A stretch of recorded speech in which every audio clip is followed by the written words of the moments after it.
Hello, and thank you so much for joining.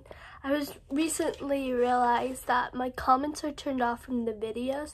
So when I was trying to fix it, I realized I was listening to my voice in the background and realized that my voice was like super low. So hopefully this will help. I'm gonna try and raise my voice up more. I was actually just trying to go for like a more calming voice texture frequency, and then I was watching, I'm like, good Lord, can I hear myself okay? But see, I'm sorry. So I'm going to do a testimony, and I just have it written down here about why I stopped doing drugs and the pills and stuff. So that's just going to be my testimony for today and what the Lord has brought me through.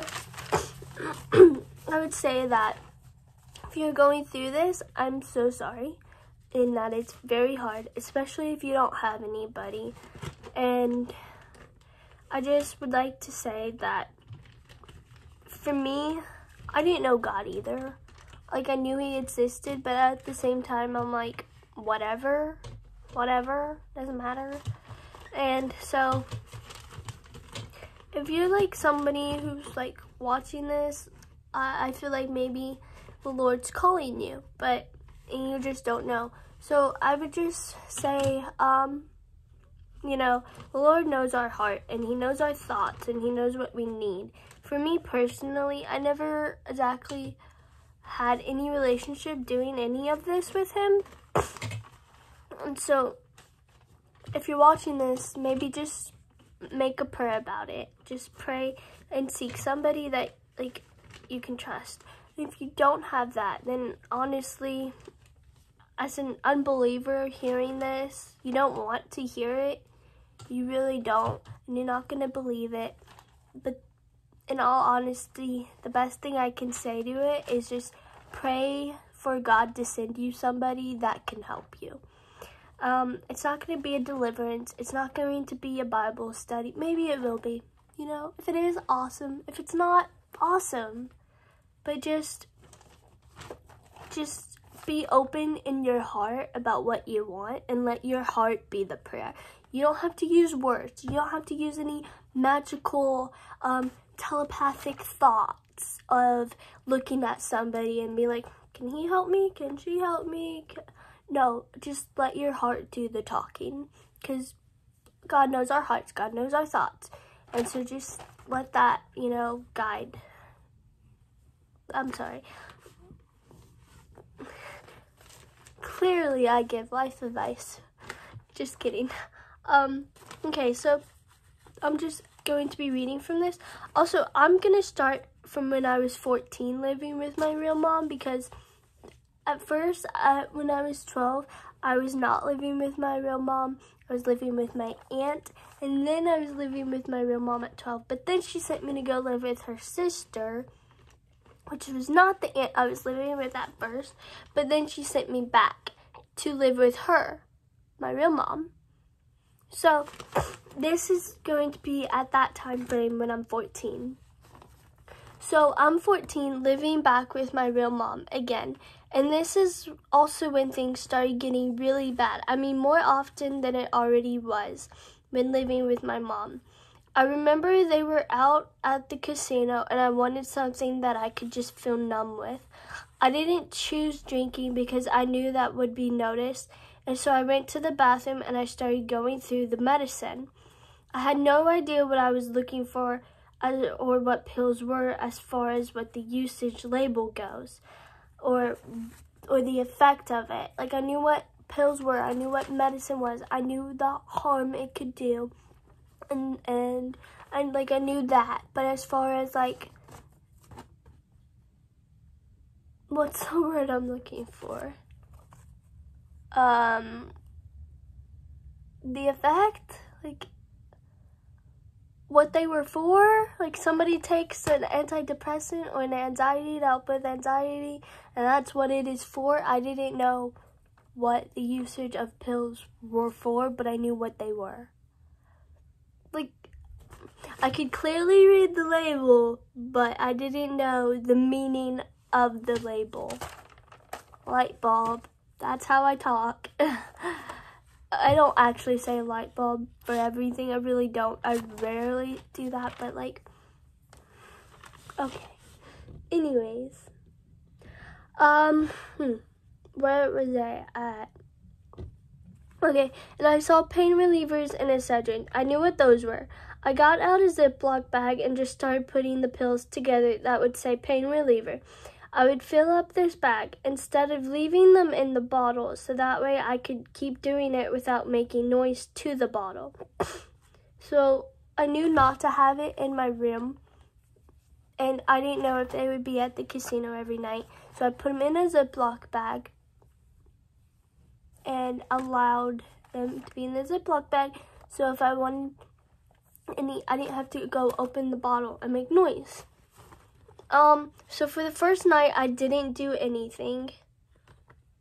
I was too scared to. But the next day was just all the same. And it was just really hard to function at any level. So what I mean by that is, like, if I wanted to go get a drink of water, I would be really scared to go get a drink of water, because I would be thinking in the back of my head, oh, I'm doing this wrong, I'm doing this wrong, I'm doing this wrong, I'm doing this wrong. If I wanted to just have some extra sleep in, I couldn't function. I would wake myself up. If I wanted to take a nap, I couldn't do that. I couldn't function to do that.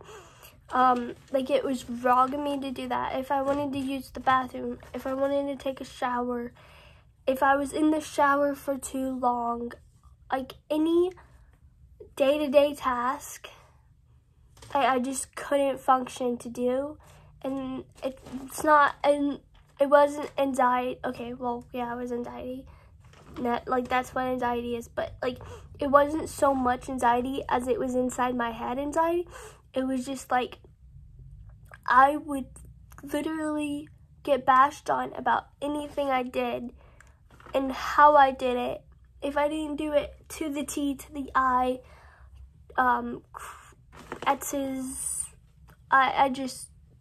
it wasn't a functioning level for me at all. And the only thing that had brought me happiness was knowing at the end of this day, I can take the Ziploc bag and do as many pills as I wanted. So as it came to be nighttime, I remember staring at the bag, being really scared, but still wanting to feel numb. So I ended up just having one. Then it kind of started feeling less scary, so it went to 2, 3, 4, 5, until I ended up taking 17. I remember thinking I just want to die, but that I didn't want to die. I remember telling God, I'm sorry, please forgive me, and don't let me die. I actually stayed up too because I wanted the effect to kick in, and I wanted to feel it kick in. I remember feeling kind of sick and my heart racing up, until finally I laid down and said, God, I'm sorry.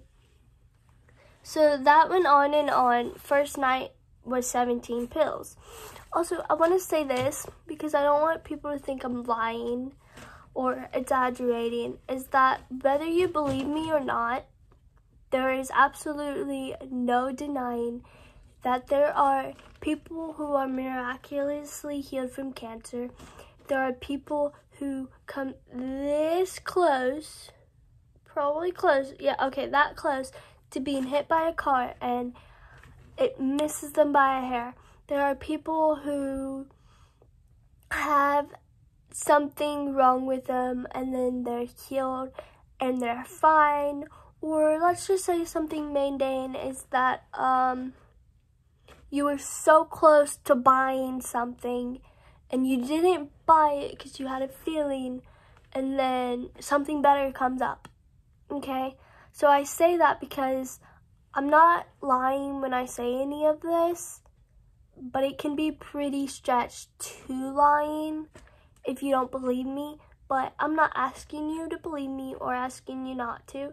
I just don't think it's very kind to call somebody a liar over something that's far-fetched to you, and that I'm hardly doubt like that will happen.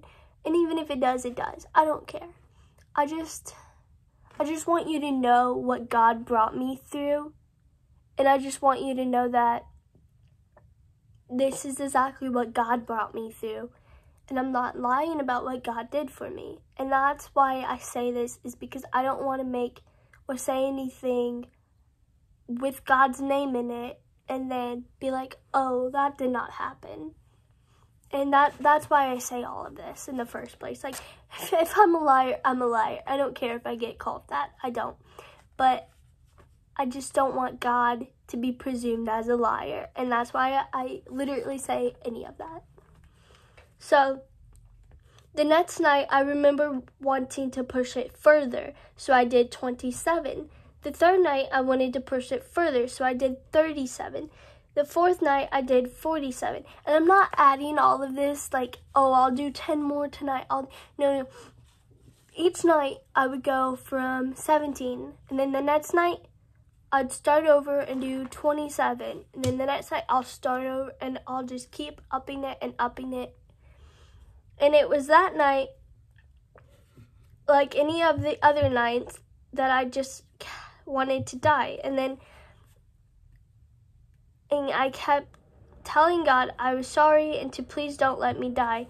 Yeah, I'm pretty sure I did more than 47 that one night. But I'm not going to say I did or didn't, because honestly, truth be told, I don't remember on that part if I did or not. Like, in the back of my mental memory head wants to say I did. And wants to be like, you didn't exceed this though. But I'm not going to say that, because like it's where I don't want God to be a liar in that part. So but I was saying, God, please don't let me die, and don't let me die. And I was just saying that and saying that. Please let me be okay. I don't remember if I went above 47 or not. I want to say maybe I did, but I really don't remember if I did. I just remember that I wanted to feel numb, and no matter how many I took, that I wasn't feeling numb. There. I'll try. I keep seeing my face cover, so I'm going to try doing this. Okay, that should help it. Okay. So I stopped doing the pills because I just wasn't getting that numb feeling I wanted. And I actually started doing other forms of numbness that I wanted to get that numbness.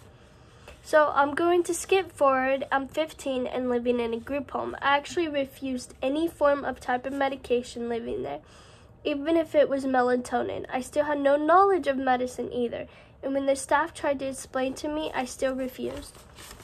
I was having a lot of trouble just sleeping and staying in bed, going to sleep.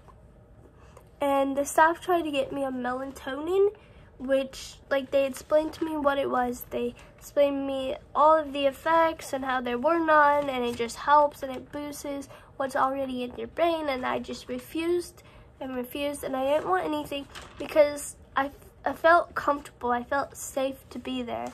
And so I didn't want to do what I was doing living with my real mom, is because I didn't want that attached to me anymore. I wanted to do better as far as not wanting to feel that numbness anymore. I wanted to feel accepted instead. But the thought of doing medication never left. But for those 2 to 3 years of me being in the group home, I was sober of medication. I would say that I also started to have a better understanding of drugs as far as what the usage was. So skip forward, I'm 17, aging out of group homes, and I'm transitioning to live with my aunt again, who raised me from when I was a baby. Well, I literally, the third night or 2 weeks later, I was there, I went through the medicine and just started taking anything I could. I started to want to feel that numbness again. I remember sitting and doing some type of paperwork with my aunt that I started feeling sick and throwing up. Yeah. My foot's asleep, and so probably skipped a line of what I was saying. Yeah, so I just started going through her medicine. She wasn't there. She was out doing an errand, getting paperwork for my school from the court, and I just took a bunch of medicine that I wanted to take. And so she actually knew that it was pills, and I think I stopped doing them again during this time was from her response, which was, hey, if you need a medicine, that's fine, but you can't just take any just because. And I think I stopped doing them when I heard that is because the same reason why I stopped doing them at the group home is because I wanted that acceptance feeling of why I even was able to stop from there. And that's probably why I was able to stop doing them again, is because like I was able to get reassured that I'm accepted. And I don't have to. And so I didn't, and so because I didn't get bashing and lecturing instead, so I just felt like I didn't want to do it again. I did start picking up drinking though. So skip forward again, 18, I started moving back to Montana as I didn't want to be in Florida anymore due to really bad bullying that was going on.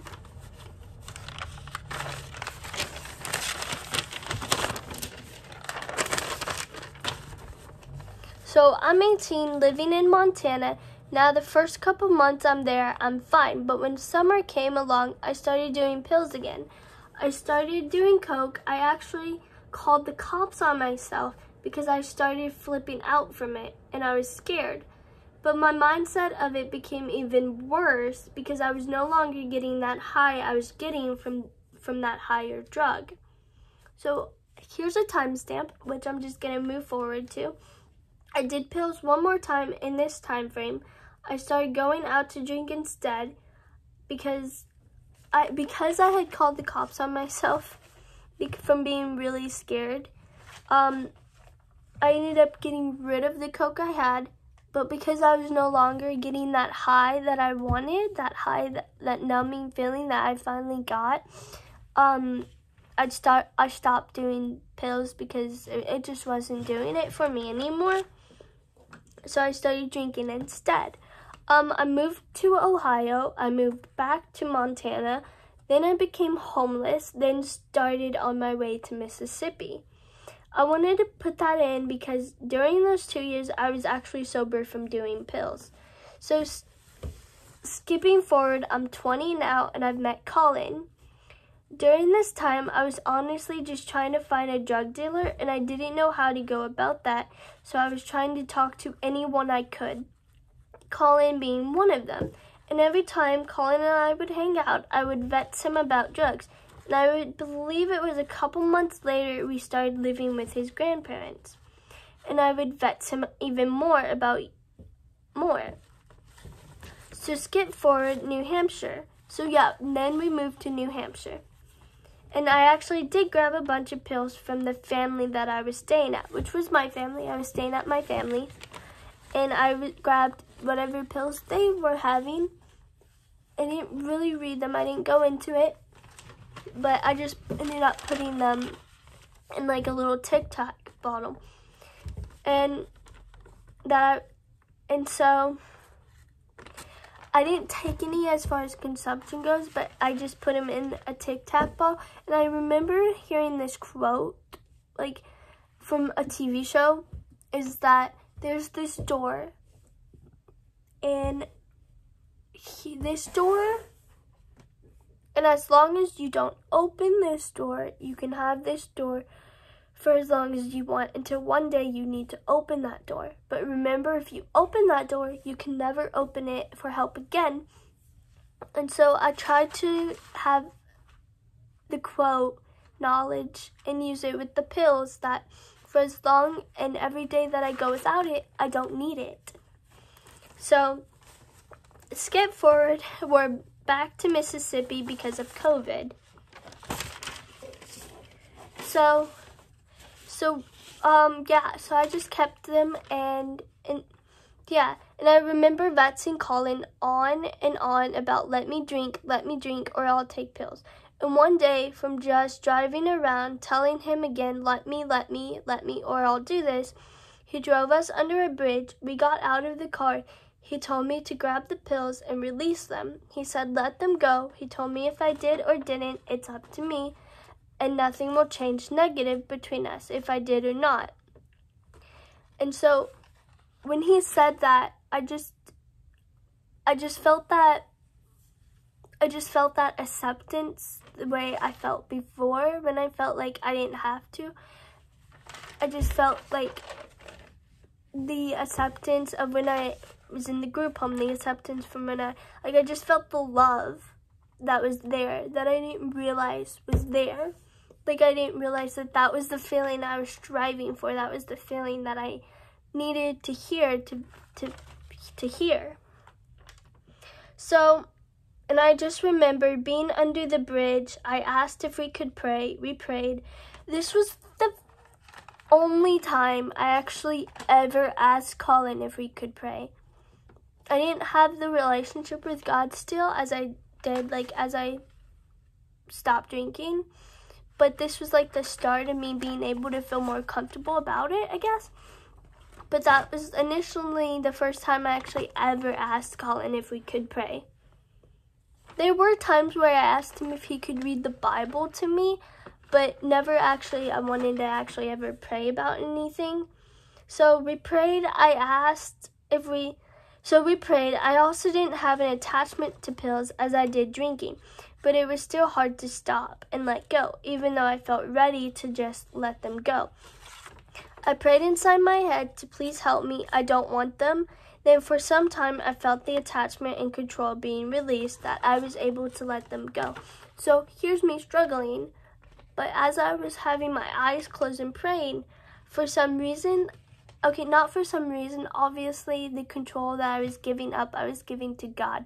But as far as an unbeliever goes, for me, when I was an unbeliever, and like I didn't have any understanding of any of this, catching my breath, like looking back for some reason, like my hand was just being able to let go, and the mindset of needing it was releasing.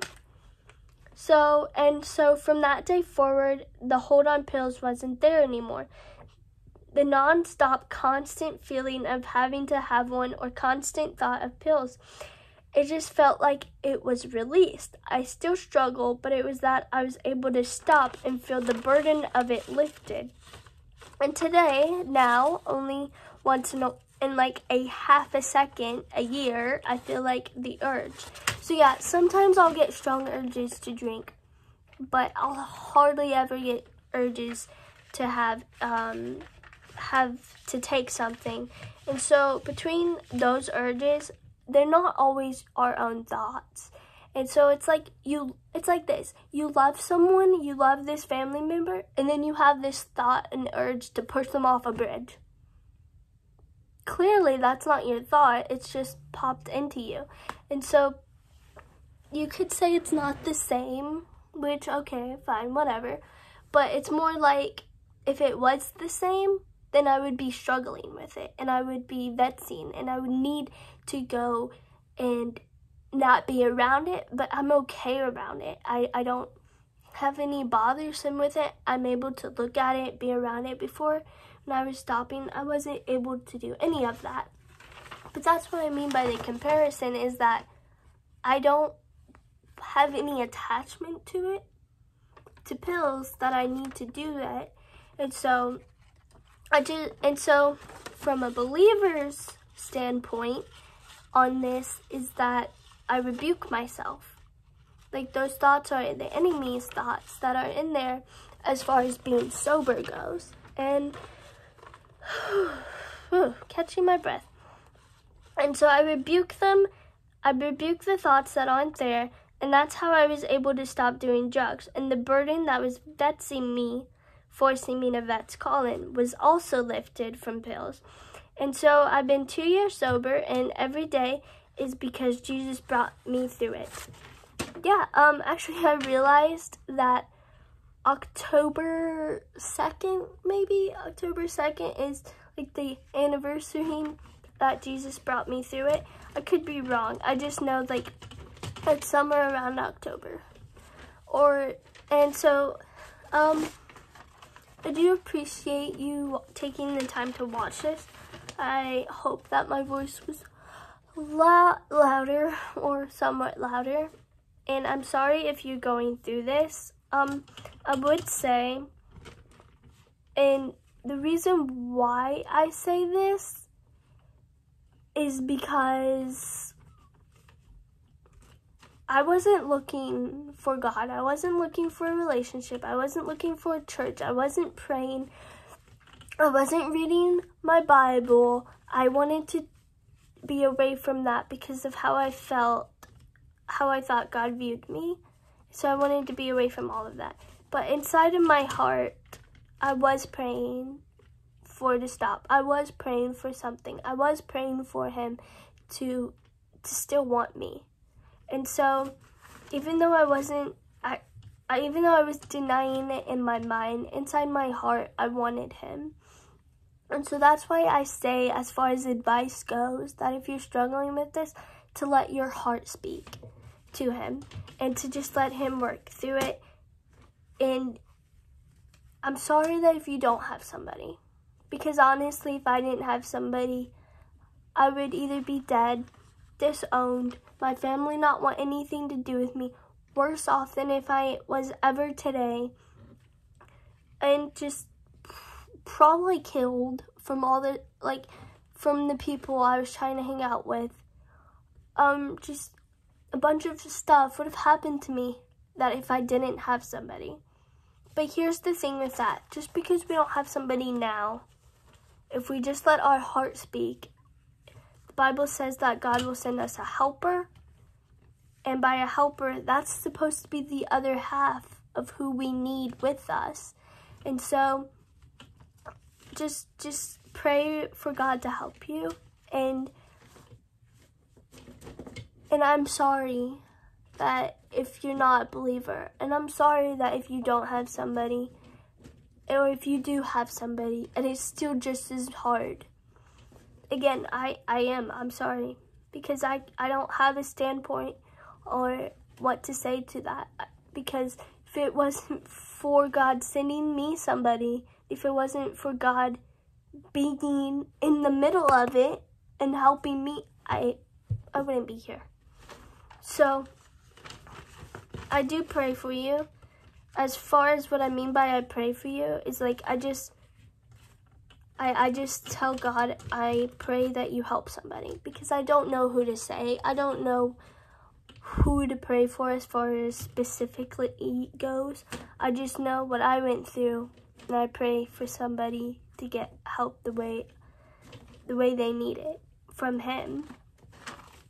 So I thank you for watching, and I guess that's my outro, what I mean by that.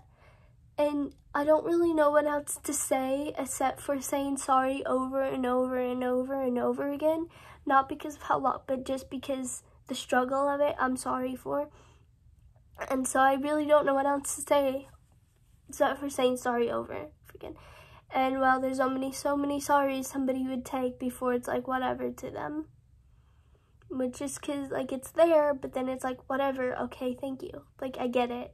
I was like whatever. So, thank you. And I do